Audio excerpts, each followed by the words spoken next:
This podcast is recorded on the traditional and unceded territories of the Musqueam, Squamish, and Tsleil-Waututh people. British Columbia, I've seen your mountains high, seen your pretty rainbows and your blue crystal skies, watched your winding rivers as they flow around the bend. To me, you're not a stranger, you'll always be a friend. I've walked your snow-capped mountains. Coming to you from the West Coast, this is Politicoast. Today is September 10th, 2020, and this is episode 206. I'm Straught Boom. And I'm Ian Bushfield. On today's show, we follow up with Seth Klein about his new book, A Good War.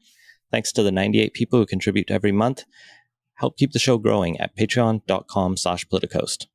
And Politicoast, as always, is in partnership with BC Today, British Columbia's daily newsletter dedicated exclusively to BC politics. Sign up for a free trial to have unique coverage of the BC legislature delivered to your inbox every morning. Listeners to Politicoast enter the offer code CITIZEN for access to a special rate. For your free 2-week trial of the newsletter, go to politicstoday.news/free-trial. Let's throw it over to our interview with Seth Klein. Well, today is actually the anniversary of Canada formally declaring war on Germany. I had to look this up, and it was, I think, 81 years ago to the day that we declared war on Germany. It was a few days prior that that Parliament had gone through the motions, but our Vice-Regal, our Governor General, went to Britain and did whatever formal declaration of war looks like. And the paper got finished. Yeah, the papers got handed over.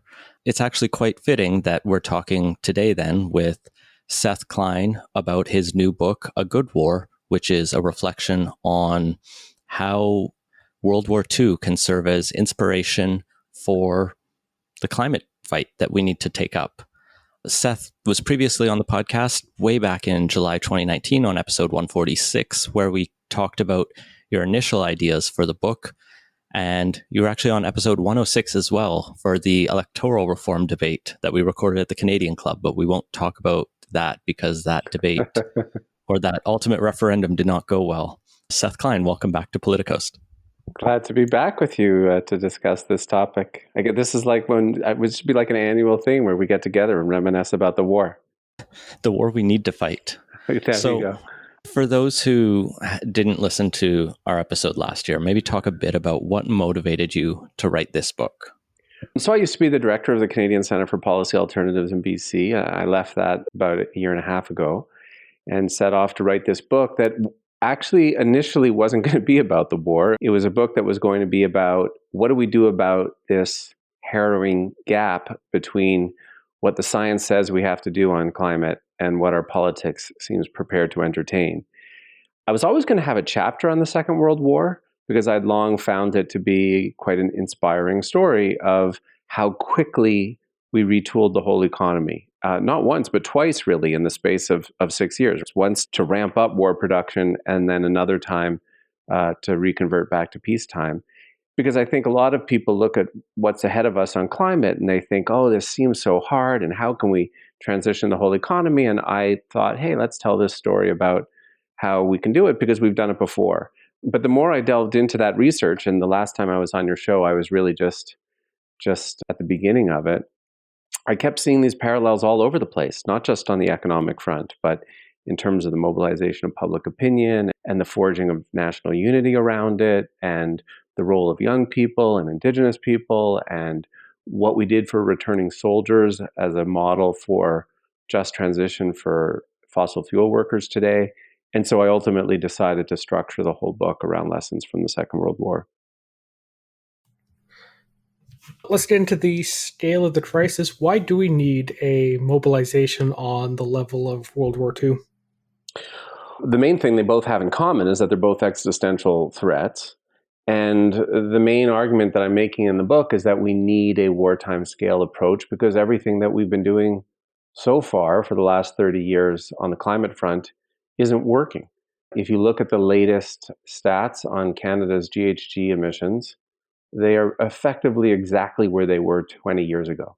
So we have just run out the clock on these distracting debates about incremental changes. And where it matters most, actual greenhouse gas reductions, we've accomplished precious little.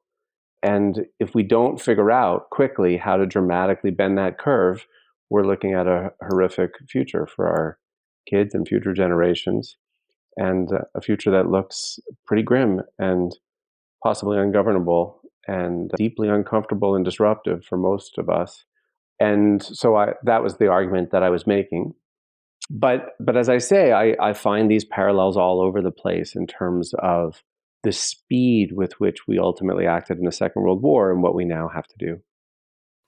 So you have some harsh words in the book for the governments and parties of every stripe in Canada, from the Conservatives to Trudeau Liberals to the Notley and Horgan NDP, even criticize the Greens. You mentioned the term earlier, climate denialism, and you say right in the book that they're all sort of part of this. And drawing the World War II analogies, you almost call them, I believe, somewhat like the Neville Chamberlains and the appeasement crowd to the Nazis. Why? Yeah. I think sort of like two angles to that. Why take on why antagonize who would otherwise be the leaders on climate change? And how have these plans, even like Clean BC, which many have lauded, failed to measure up? Because I think we have to name the main thing that we're up against. And what I'm arguing, there's a lot of barriers to effective climate action in Canada, but I think one of the main ones is what I term the new climate denialism. And the new climate denialism is different from traditional climate denialism. Traditional climate denialism is your Donald Trumps and your Maxime Berniers, which is just to deny the reality of climate change, period. The new climate denialism is actually, I think, much more widespread, and it manifests all the time in our politics, which is to say that you get the science and that you're committed, but then you continue to practice a politics and policies that don't align with what that science says we have to do. And that is the story of the last number of years. That's what Justin Trudeau's doing when he declares a climate emergency in the House of Commons one day and the next day reapproves the Trans Mountain Pipeline. And that's what John Horgan's saying when he says he gets climate and then proposes LNG Canada when the math can't be made to work. And yeah, I guess I'm a little tough on them. But really, when I set out to write the book, I'm not really interested in convincing the hardcore deniers. I'm much more interested in engaging precisely those progressive politicians, whether they're Liberals or NDP or Greens, who say they understand the climate crisis, but who continue to practice a politics that isn't treating it as the emergency that it is. And that's the audience I'm seeking to engage. That's actually one thing I noticed when I was reading the book, is that it really did seem to be written for a left of center audience. Was that intentional? And if so, why not frame the arguments to appeal to a wider section of the political spectrum? I tried to do a little bit of both, in fact, Scott, I would say. So primarily my objective was, as I just stated it, and it was trying to speak to those more on the left side of the spectrum. But I also tried to speak to traditional small c conservatives as well, and I do so in one section of the book. And effectively to say to them, today's conservative leaders, they're not your grandparents' conservatives. Your grandparents' conservatives, in the face of an existential emergency, rallied us and told us that we could do this. And whereas today's conservatives have temper tantrums and say, don't make us do this. And I'm trying to make a little bit of mischief and say to them, they don't deserve you. I even think there's an appeal in the book to those. There's been this whole resurgence in Second World War history. You can't seem to go into a bookstore or turn on Netflix without another World War II book or series.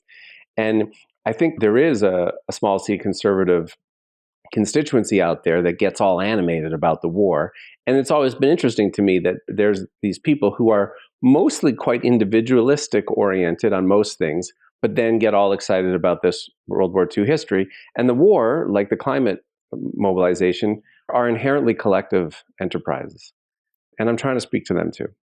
One of the spots that I think that comes through in some ways, and I found really interesting, was the time you spent looking at C.D. Howe as a politician and as a leader in the situation. And I really appreciated the irony that you drew right out in that C.D. Howe is the namesake of the think tank that you would ideologically clash with at the CCPA, and that he came from a small business or a big business background. But the legacy he'd left in the war was of leading the industrial effort. Maybe talk a little bit about C.D. Howe for those who don't know him as a politician. Mm-hmm. And then I'm curious who you think will be our generation's C.D. Howe. Yes, so I became quite enamored with C.D. Howe, and you're right, there's a delicious irony to that, given this neoliberal think tank that carries his name today. And this kind of comes back to Scott's earlier point. C.D. Howe, even then, he was no lefty. Within this awkward coalition that has always been the Federal Liberal Party, C.D. Howe is definitely on the right of the Federal Liberal Party. And as you just mentioned, he came from the private sector. He had made a lot of money in the private sector before going into politics. But one of the ironies in terms of this think tank that's now named for the guy is that effectively in World War II, so he was really the most powerful minister in the Mackenzie King government. He was referred to as the minister of everything, but he was the minister for munitions and supply. So he was the person responsible for overseeing this extraordinary ramp up in military production during the war. And effectively, as near as I could tell, he was the Minister for State Economic Planning. First of all, let's take a step back and just admire for a moment what was accomplished. Before World War II, there was virtually nothing in the way of military production in Canada. And in the space of those next 6 years, Canada produced about 750 ships, 16,000 military aircraft, ultimately producing the fourth largest air force in the world at the time, 800,000 military vehicles, more than Japan, Germany, and Italy combined. So this was a spectacular feat. I describe C.D. Howe as an engineer in a hurry, and now I'm really sucking up to Scott here.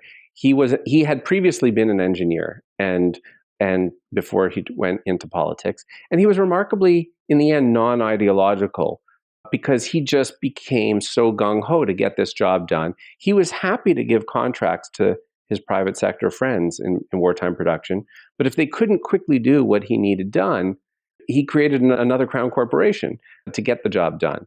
So in the course of the war, he created 28 crown corporations.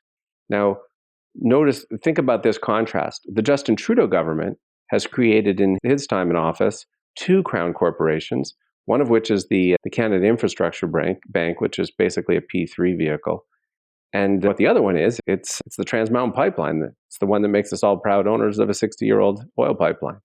And he wasn't just creating crown corporations during the war. C.D. Howe was effectively coordinating all of the supply chains for military production. So for every key input, oil, steel, timber, fuel, machine tools, silk, rubber, he was carefully coordinating those supply chains to prioritize military production. And so the private sector had this huge role to play. But importantly, the private sector wasn't allowed to allocate scarce resources. It was C.D. Howe and the government that did that. And they got the job done. I guess the last part of your question, Ian, was, is there a C.D. Howe today? I think you probably are thinking of the similar person to me.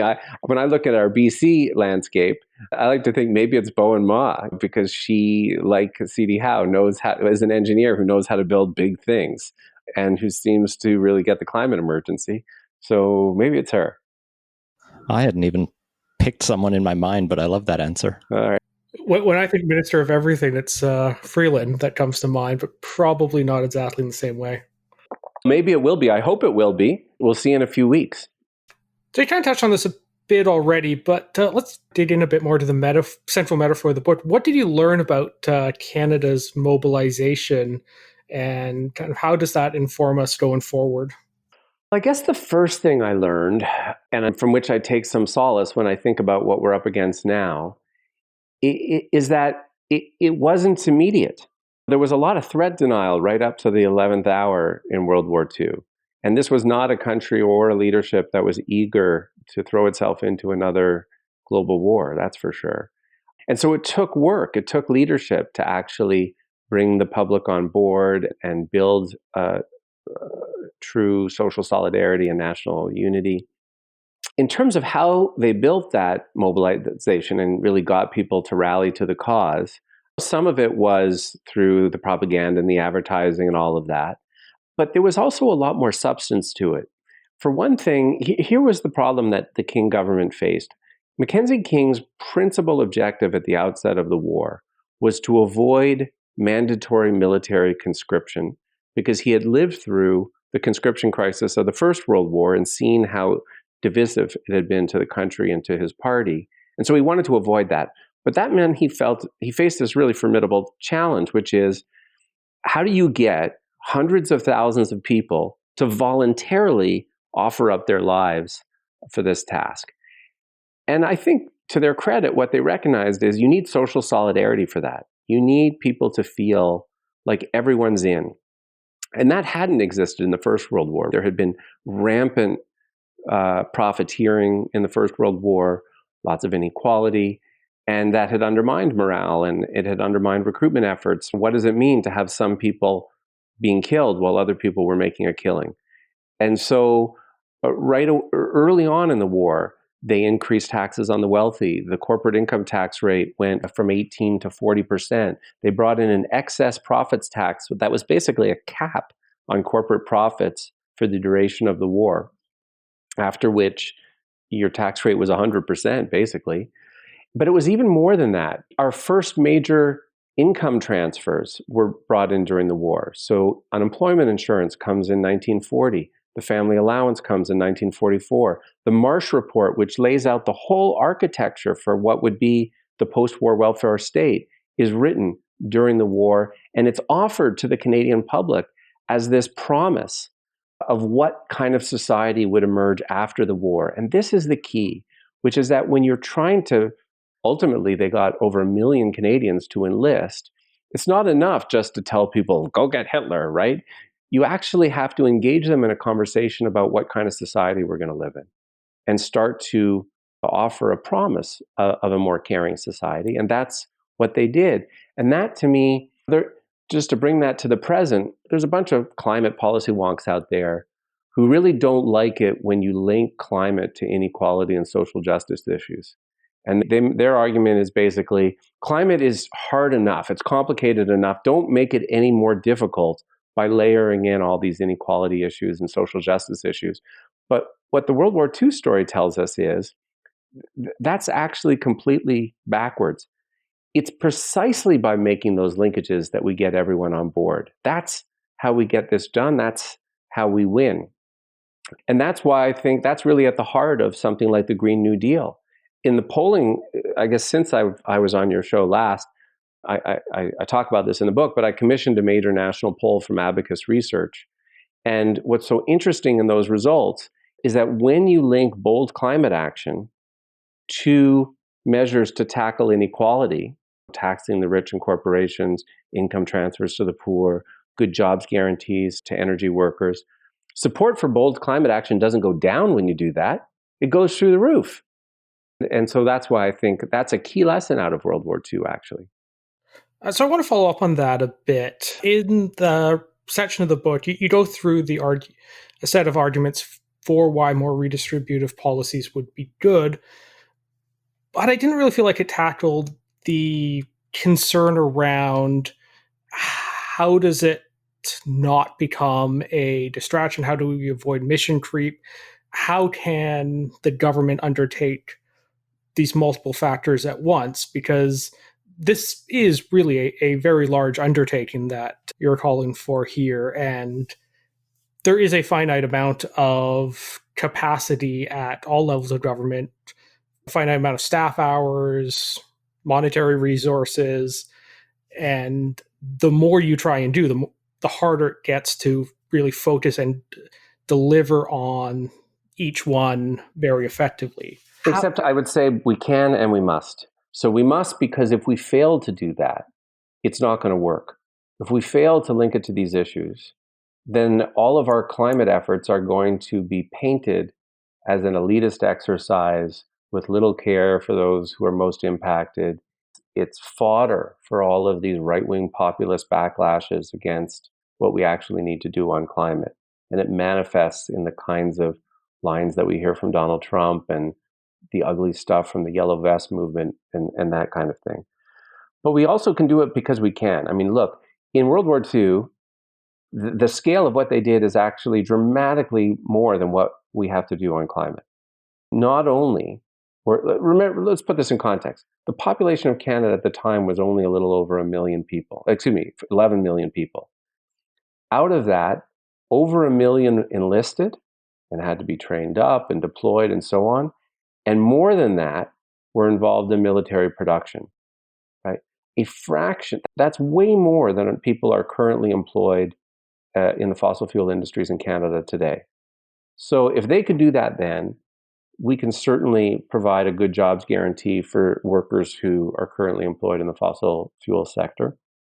And the scope of what they spent in the war is much higher than what we actually need to do to tackle the climate emergency. And again, as I mentioned before, in the war, they not only prosecuted a war, they brought in unemployment insurance, they brought in the family allowance, they had staff working on the development of the whole post-war social safety net. Even from the very beginnings of the war, already they had a team of the civil service and of cabinet that was planning for the return of soldiers, developing income support programs, retraining programs, housing programs for what would ultimately be 1 million people. If they could do that then, we can absolutely do that today. I want to come back in a bit to the lessons from winding down the war machine, but you mentioned backlashes, and that got me thinking about the discussions in the book around overcoming regionalism and the challenges of our unique federation, which are very apparent today, where you had like that infamous Maclean's cover from a couple of years ago of the conservative resistance with, I think it was then Kenney, Ford, Scheer, Moe, and a couple others on the conservative side. And many of them are still around and still vociferously opposed to significant or meaningful action. How do we make Canada work? This is one of the great challenges that we face. The realities of Canada's confederation is one of the barriers to effective climate action that I spend a chapter on in the book.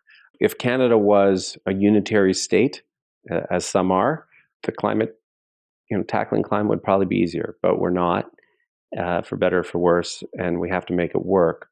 But I think we can make it work. It's true that at the moment, Justin Trudeau has to contend with this rather challenging group of premiers. But I like to point out in the book that Mackenzie King had it pretty rough too. Mackenzie King had to contend with Maurice Duplessis, William Bible Bill Aberhart in Alberta, Duff Patullo here in British Columbia, Mitch Hepburn in Ontario. These were very big and troublesome personalities, and a number of them really hated his guts. And yet, this is the power of when we recognize emergencies as emergencies.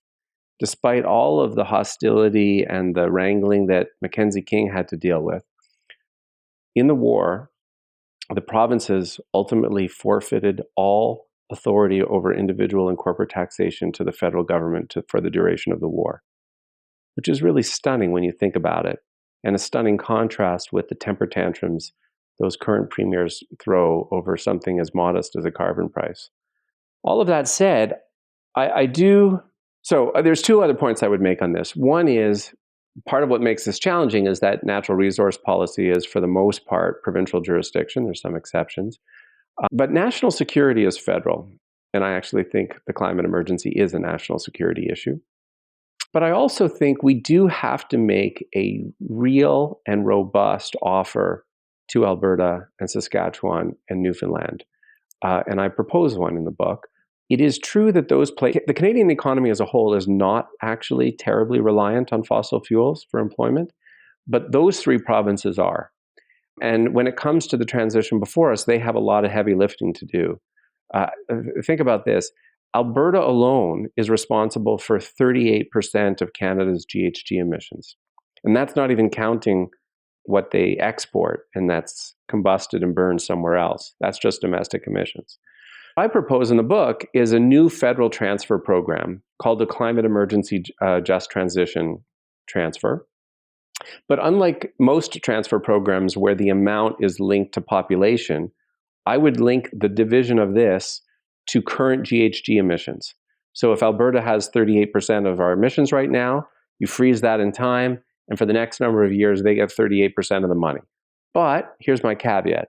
We don't just give it to Jason Kenney because he's not to be trusted, frankly, but rather we create new just transition agencies in each province, jointly governed by the feds, the provinces, if they ante in, municipal governments, indigenous governments, get a few other experts on the boards, these things, and so that we can have assurance that money is being used for true climate green infrastructure and retraining and apprenticeships to get this job done.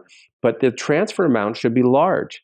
I think it should be something in the order of $20 to $40 billion a year, so that for all of those people in places like Alberta and Saskatchewan who feel genuinely and understandably anxious about the transition before us, this just transition isn't some vague promise. They can see the billions of dollars on the table and know that it's real and that it actually offers more promise and stability than the roller coaster ride that they've come to know from a reliance on oil. What were the lessons from winding down the war machine? So, first of all, the federal government put in place a whole slew of programs for returning soldiers. There were income support programs, there were retraining and education programs, there were housing programs. Ultimately, the amount of housing that was produced out of that was huge. We still have the legacy of some of that housing with us to this day. The post-secondary offer that was made to returning soldiers completely transformed the post-secondary system in Canada. Those returning soldiers within the coming years after the war ended up representing a massive chunk of the student body of the Canadian post-secondary sector. And more importantly, they changed the lives of thousands of people who before the war never would have imagined that they would have attended post-secondary institutions. Again, the number of people who need to transition out of fossil fuels is actually far fewer than the number of people who had to be reintegrated into a peacetime economy after the war. And so I just feel like if we could do it then, why can't we do that? Why can't we do it again? So I want to pivot to sort of an unrelated question, but something that's in the back of my mind that floats behind the whole thesis, and it's a collective action problem around the world, which is, and I didn't see it addressed in the book, but to be fair, I haven't fully finished it yet. I got about halfway through and then parental duties took over the rest of my week.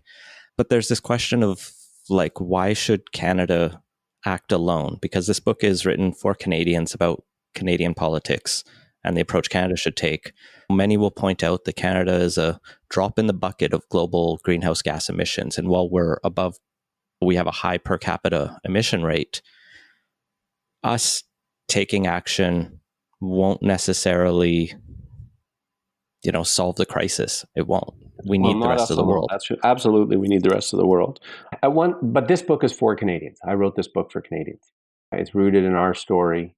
It's rooted in our political context and current reality. It's rooted in the reality of Indigenous rights and title in Canada. And I ultimately think we have to do our part. That's what you do in a war. Everyone does their part. And you do it at some level as a leap of faith in the hopes that, and the knowledge that millions of good people around the world are putting similar pressure and similar demands on their governments, and that collectively we'll get it done.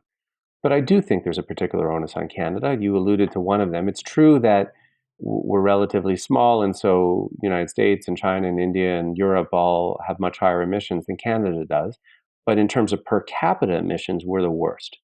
And that doesn't count Canada's role as an extractor and exporter of these fossil fuels, of oil and gas, which conveniently get counted towards somebody else's emissions. But we are the peddlers of this stuff, and we're one of the largest. So I think there's a particular responsibility for us. But again, I keep coming back. I realize I'm like that uncle who's always, but back in the war. But let me go back to the war. Because one of the things that I find inspiring really is that we were an even smaller country then, less than a third the size we are now in terms of population. And as I said earlier, we had nothing in the way of military production, and we basically had nothing in the way of military. And we threw ourselves into this 2 years before the United States. And unlike the United States, we didn't require an attack on our own soil. When Canada declared war, and thank you for pointing out off the top that it was the anniversary today, I hadn't realized that. For some time, we were the only country in the Western Hemisphere that had done so. And at the end of the war, nobody questioned the value and importance of Canada's contribution to either the military effort or the wartime production. So, one follow up question I have, and this kind of relates to the earlier question about framing for different sides of the political spectrum, is something I noticed that wasn't all that well emphasized or didn't have a section of the book dedicated to it was the development of an export industry for all of these technologies that we want to build here. If a huge amount of future emissions are likely to come from developing countries if development continues as usual. Is there a reason that sort of economic development within Canada wasn't emphasized more in the book?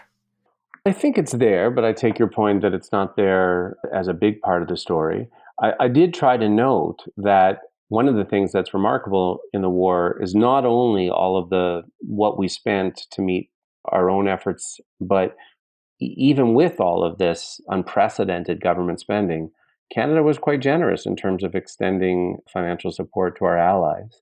I do think, and argue in the book, that as part of Canada's climate response, we are going to have to make significant financial and technology transfers to poor countries that are, in fact, bearing the brunt of extreme weather events and will for some time.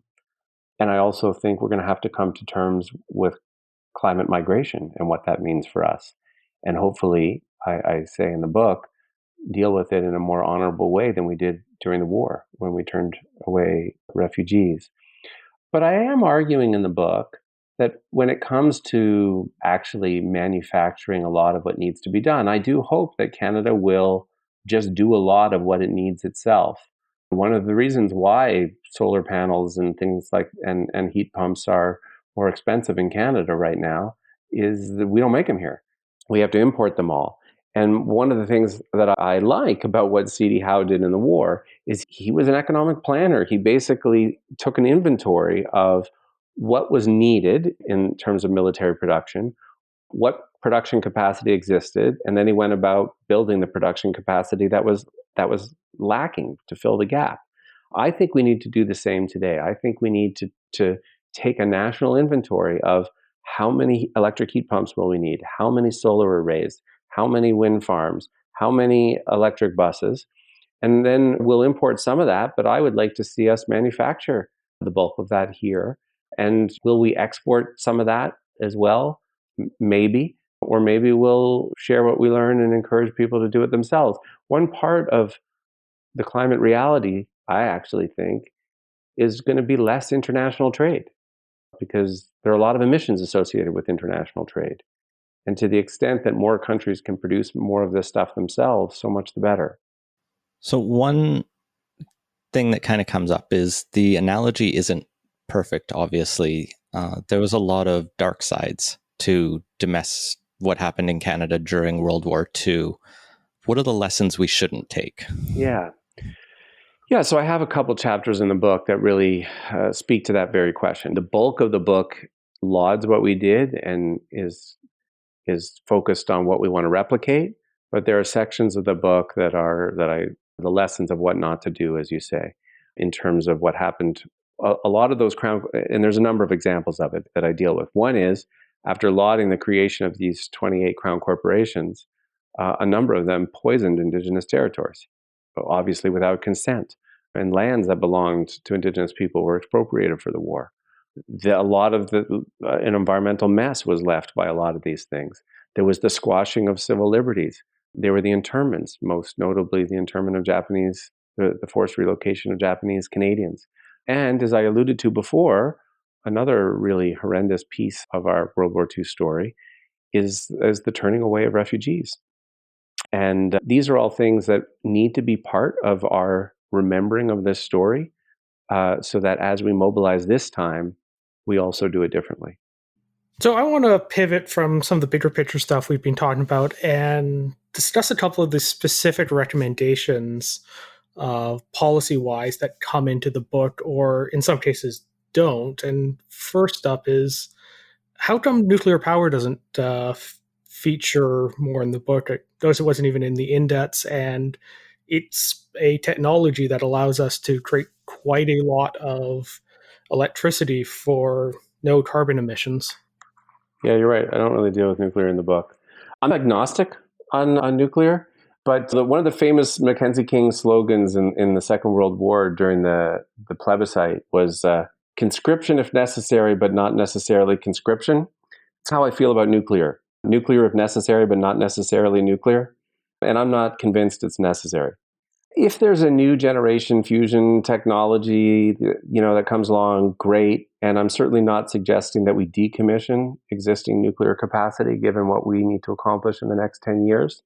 But for now, all of the evidence that I've seen. So first of all, in terms of electrifying we're moving all of our electricity generation off fossil fuels. I do draw on the work of Stanford engineering professor Mark Jacobson, who has modeled for Canada and many other countries how we can achieve all of our electricity generation needs strictly through wind, water, and solar. And even with water, no new mega dams, no biofuel, and no new nuclear. But again, he's not saying decommission existing nuclear. And here's the thing moving forward. From everything I've seen, nuclear is very expensive. The approval process usually takes years. And so it's just not ideal for rapid decarbonization. And I think the same is true when we think about societal acceptance. I think if you put to people, which would you rather have in your neighborhood or next to your community? A nuclear power plant or a solar field or a wind farm? And the answer to that probably tells you everything you need to know about which of these technologies is going to lend itself to rapid decarbonization. You have not met some of the anti-wind activists that are out there, have you? The nuclear I know they're out there. I know they're out there, but I also know what I'd be more prepared to have live in near me. Oh yeah, and I know these feelings these are more feelings than facts people are operating with, and trying to convince people to come around is an extra task when we're already asking them to come around to quite a big movement. But just to bring this back full circle, I'm not saying no to nuclear. I'm simply saying we need to do this really fast in the next 10 years. And nuclear doesn't strike me, at least with its current technology. I feel the same way about hydrogen. Everyone's talking about hydrogen these days, right? Maybe, but from what I've seen, for the most part, what we need and the technology is there on the shelf ready to go. And I'm hesitant to hang too much hope on some future fusion technology or hydrogen technology that isn't ready yet. I think the small modular reactors that are in development right now have quite a bit of potential and the opportunity to compress timelines quite a bit. But I think in the interest of time, we should probably move on to the next question. And that another one that stuck out to me was suggestion of free transit, which has a fairly significant opportunity cost. For Vancouver, it would be about $500 million a year in foregone revenue, and $500 million a year over a couple decades, that can build a lot of transit infrastructure. Is that necessarily the best use of funds when we're trying to do a crash program to decarbonize transportation? I'm not wedded to it. I do think that as we massively build out public transit, it needs to both be more accessible and more affordable. You're posing the age-old question, which is, when do you want a program to be universal and paid for through progressive taxation, like healthcare? And when do you want to be more targeted and have the free access targeted to those who really need it? I'm not sure in the case of transit which route we have to go. There is a coalition out there that's been advocating more for a more targeted program, and I'm fine with that for starters. I do think there's something to proposing audacious stuff that would not just incrementally change how we get around, but revolutionize how we get around, because that's what we actually need to do now. And maybe I'll just share with you the awkward timing of my book is that I sent it off for final copy edit 3 days before the pandemic broke. Here I was, I thought we needed this historic reminder of how quickly we could change things. And then here we all are living through just that.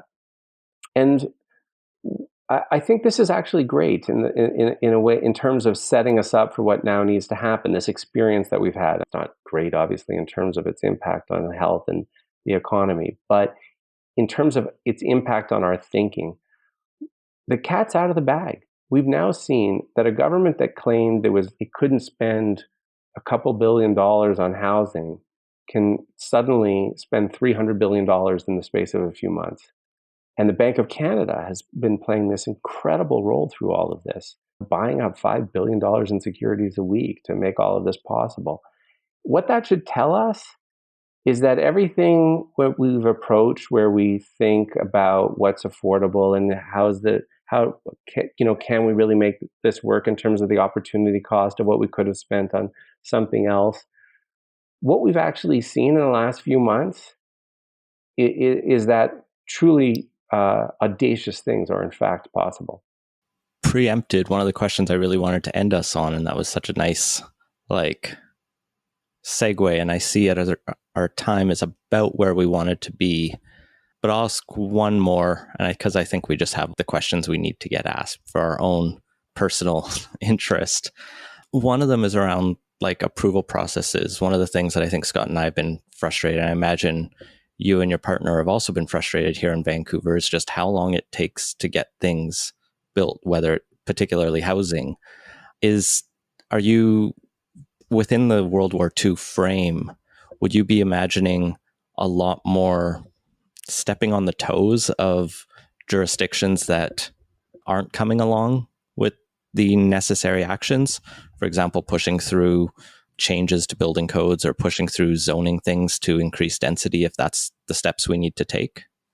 That's a really hard question. When it comes to getting approval for new renewable energy projects, one of the things that I think will be helpful is that much more of the electricity that we're going to need in the future, it's going to be smaller and more dispersed, and a lot more rooftop stuff and a lot more neighborhood utility stuff.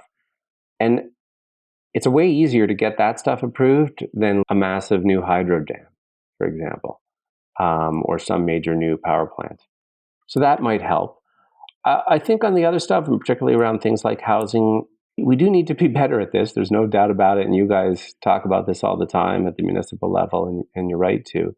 We need to figure out how to both be faster about it and yet without throwing democratic process under the bus.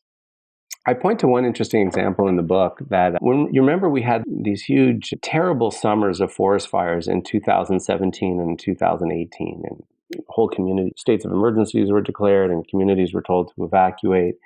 In the first of those years, in 2017, when a state of emergency was declared and people were told to leave, the Chilcotin in the interior basically said, screw you can't order us off of our territory. And it didn't go well at all. But in the ensuing year, a protocol was developed, a really precedent-setting protocol about how in future emergencies would be jointly negotiated and declared, and the Chilcotin themselves would figure out how the state of emergency would unfold in their communities. So that the next year, in 2018, when again those communities were facing severe wildfires and the need to evacuate, it all went much better, which I guess is a way of saying we slowly learn and get better at this, and maybe there's a template there for how we figure out how to do this better. Hey, so one final question, at least for me. The book draws the analogy to the Second World War, but what about modern defense spending? As you said earlier, climate emergency is a national security issue. We're already locked into a reasonable amount of warming as is, which is going to cause instability, in addition to all the instability we've seen over the past couple of years. And with our main strategic partner becoming more isolationist and unreliable, is there a case that Canada should be increasing its security spending to, say, the 2% of GDP target as part of a climate adaptation plan? I don't know. I'll be honest with you, Scott. I waffled a bit on this question. I certainly don't argue for an increase in defense spending. I come out of the peace movement. My instinct was to say cut defense spending because the real security threat is climate change and spend the money on that. But I also think, first of all, the military itself is a huge consumer of fossil fuels, and it has a large transition task to electrify all of its vehicles and fleet and so on. They'll need some money from that. And I also think that the unpleasant reality is extreme weather events are going, no matter how you cut it, extreme weather events, both here and around the world, are only going to increase in frequency and severity. And we will often be looking for help from the military to respond to those. And for those reasons, I don't argue for a large decrease at the moment, but nor is it where I would say we should. I certainly don't favor an increase. I think there's many other things that we need to prioritize. I want to end with my last question before we let you plug the book, of course, and where to find it and where to buy it, with a little bit different of a question.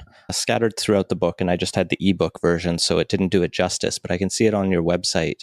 You have art and music that was inspired for the book. Could you talk a little bit about these really cool modern propaganda posters, essentially? Oh, yeah, thanks. That go with it. Yeah, you were asking earlier, how was the public mobilized in the Second World War? But and I neglected to say then, but a big piece of it was that arts and entertainment and the media were also marshaled. Fortunately for Canada, the CBC had just been created a few years before. The National Film Board was created months before the war. They played a key role in reaching the public and rallying the public. We sent artists to the front, as we did in World War I. And there was the arts of all of these ubiquitous posters that were everywhere during the war. And also, World War II had a popular soundtrack. And so that kind of got me thinking while I was writing, okay, war had a popular soundtrack. The anti-Vietnam War movement had a soundtrack. The climate emergency movement doesn't have a popular soundtrack yet. It has artists doing interesting things, but nothing that is truly popular on a mass scale yet. So I actually started talking to musician friends across the country. And so I'm about to go on this book tour now, a virtual book tour from the comfort of my own home, but in 6 different provinces with different events. And they're all going to open with music. I have Kari McClellan and Dan Mang playing at the BC book launch, and Sarah Harmer in Ontario and Joel Plask in Nova Scotia. But I'm pushing all of these people to do more climate emergency music, and some of them are already and are starting to write it. And I highlight different stuff of this on my website, which is just sethklein.ca. And similarly, I was looking at all these World War II posters, and so I had a little student grant money, so I put a competition out to Emily Carr students for people to produce posters that riff off World War II posters, but are climate mobilization posters. And so the winner is actually in the book and on the website. But I'm hoping all of this just seeds something for artists to say, what's their role in this moment in terms of mobilization? I have to say, I did quite like the posters in the book. We're recording this over audio, so nobody can actually see, but the room I'm in has several World War II posters hanging on the wall. Why does that not surprise me, Scott? Really did appeal to my aesthetic sensibilities in the book. So yeah, before we let you go, why don't you tell people where they can find out more, buy the book, and support meaningful action? Thanks. If they go to my website, which is just sethklein.ca, they'll find a whole bunch more about the book. I have some links to some of that music and art that I was just talking about. I also have a page on there called Join the Mobilization, which is just links to other groups that are, in fact, engaged in climate mobilization work. And that's an easy first step for people to take. But of course, I hope people will read the full book as part of, which is intended as a kind of how-to guide or battle plan, if you like, for Canada to rise to the climate emergency. And you can order it through my website. But the best thing is just to call your favorite local independent bookstore and ask for it and get them to order it, because that's the way to get it into all the bookstores. And the libraries, because Thank they're you. open again. Yes. All yes, right. ask your library for the book. That'd be great. Seth Klein, thank you so much for taking the time this evening. Thanks, guys. And moving on to Twit Takes. Let's start off with a bit of an update on how the province is handling the COVID situation. So today we saw a record number of new cases, but what I wanted to particularly focus on was the announcements on Tuesday about the new rules that are being brought in as a result of the second wave. So, highlight of that would be that all nightclubs as well as standalone banquet halls are ordered closed until further notice, which I'm left wondering why they were open in the first place, particularly the nightclubs. Like, there does not seem to be a COVID safe way to be in a nightclub. Not one you'd have fun in, where everyone just sits in a corner. That's not why people go to nightclubs. They go there to exchange bodily fluids, frankly. And that's not good. Banquet halls, I could see some being effective for like private events, but even there we've seen enough outbreaks at private events. That means enough people aren't following the guidelines close enough. Yeah. And the main guideline is still don't host large events if you don't have to.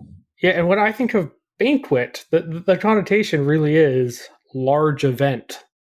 In addition to those closures, liquor sales in all bars, pubs, and restaurants must cease at 10 p.m., and those businesses must close at 11 unless they're providing full meal services, in which case they may stay open a little bit later. So basically, closing all the bars at 10, which is quite early, I guess that will help. And then, of course, one thing that's also fairly reasonable is music and background sounds at bars, pubs, restaurants must be no louder than the volume of normal conversation. And this is to prevent people from having to speak louder and louder and therefore project more droplets. Honestly, in this one, I would be happy if it just stayed around long after COVID goes away. I really hate more than trying to hang out with friends at a bar and then having to shout over music that's too loud. The most like almost boomer take we can have on this podcast. Although, to be fair, even when I was like in my early 20s, I had that same view. It's just no fun. I don't go out just to constantly go, what? Pardon? So the totality of these new updates seems to be to really try and crack down on spread in social situations. And the language in the last couple briefings has been around the focus now needs to be on getting back to work, getting back to school, but closing your circles outside of that. And I get that, and I see the need for that, but I'm also still a bit skeptical that we have the case numbers to warrant a large scale opening or encouragement of offices to be open, or like we're seeing outbreaks in schools across the country, and maybe they're confident they can trace all of them and slow the spread. It's still just a very anxiety inducing time. Yeah, I'm not thrilled about how the public health messaging seems to be, and policies more specifically, do seem to be lagging and coming in slower than reasonable. At least I perceive as reasonable. The nightclub thing, it's September. It really doesn't. Really, you just gotta wonder why 6 months or more into this thing, we're now just getting around to closing the nightclubs. They were closed for a while. I think many closed voluntarily, and some cities forced them to close. But yeah, as long as there was a virus that is spreading in the community, there's no real reason why they should have been reopened at all. There isn't a safe way to actually go to a nightclub. No. If British Columbians aren't able to have fun, one thing they might be able to do this fall is campaign and vote, as John Horgan continues to play the, hey, wouldn't it be cool if we had an election kind of card? So I'm sure what everybody wants to be doing in a pandemic is go door knocking or have a bunch of door knockers show up. I think it'll be a lot more emails and I don't know. What's the virtual equivalent of door knocking that's not just an email? Texting Home everyone? banking, that's the Home thing. banking? What, Sarah from the Conservative Party's friends will be busy? Patrick from the NDP will be texting everyone. So Horgan's latest comments this week are distancing himself and the party from the confidence and supply agreement that was signed with the BC Greens, which commits them to stick around and stick in agreement until October 2021 election. This week he said it didn't imagine a pandemic or use the word.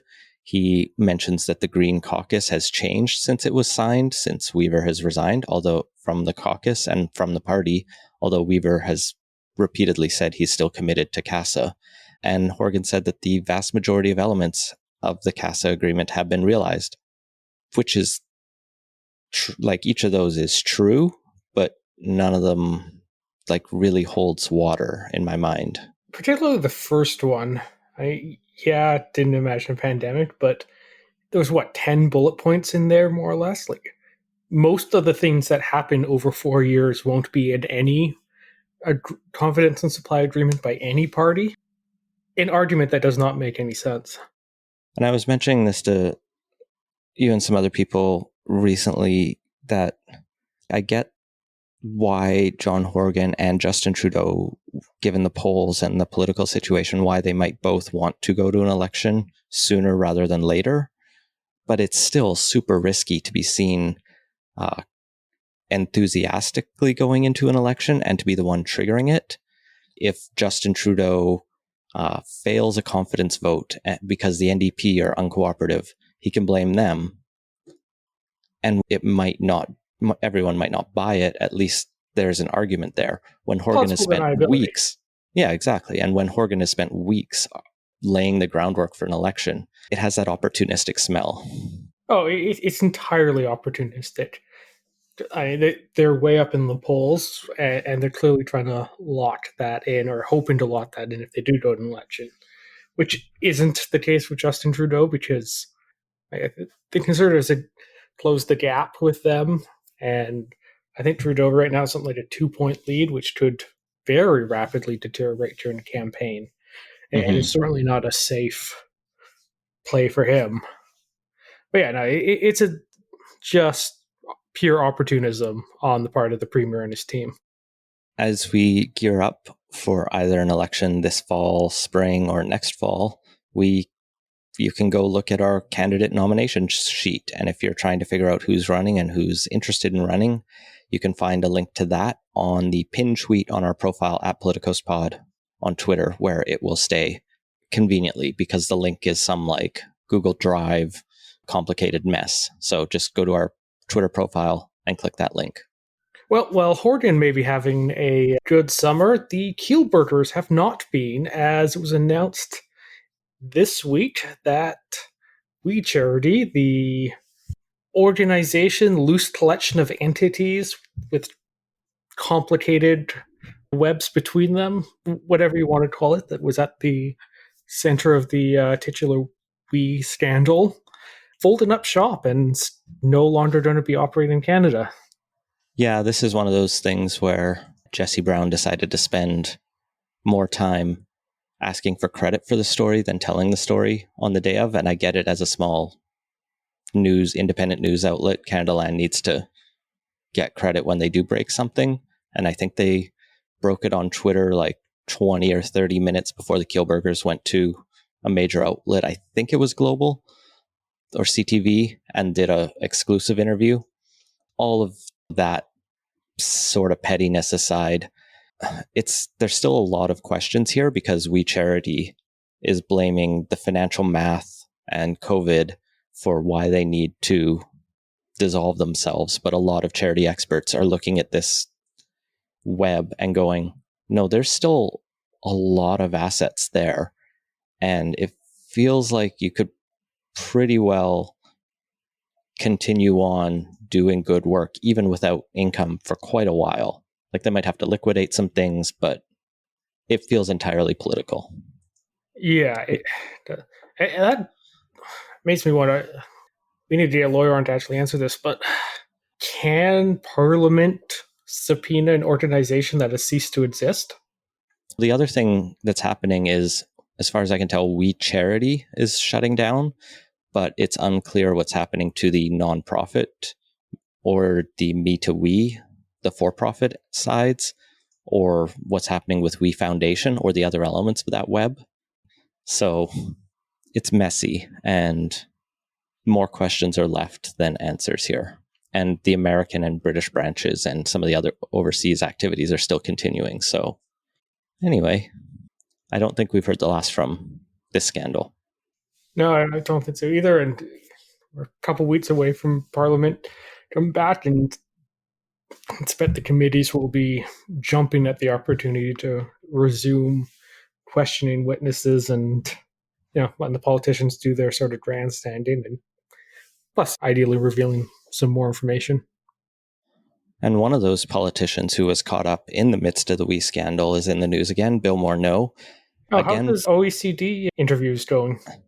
I don't know how his campaign for OECD is going, but he's in a little bit of hot water over his last campaign, which was in the 2019 election, as the elections commissioner has found that he violated the Elections Act and now faces a $300 fine. It'll be hard for him to make that, but I'm sure he can scrape it together.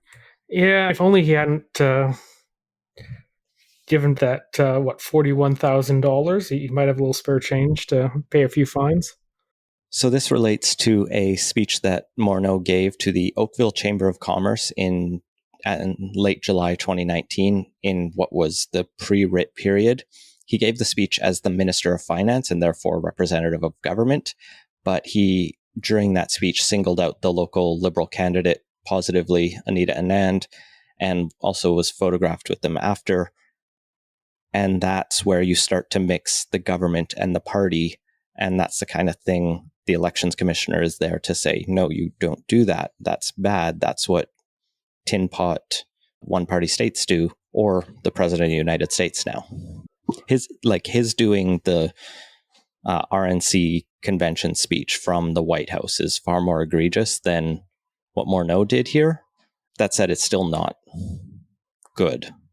No, it really isn't. And it's just one more thing in the long list of oversights by Bill Morneau when it comes to various ethics-related acts. It's funny that this comes out now. It almost doesn't matter at this point because he's no longer finance minister. He's no longer an MP. He's already resigned as MP too, I believe. I believe so too. So it's just like a footnote on his legacy. But maybe he knew another bad thing was coming out and it was time to leave politics and, I don't know, move to the OECD apparently.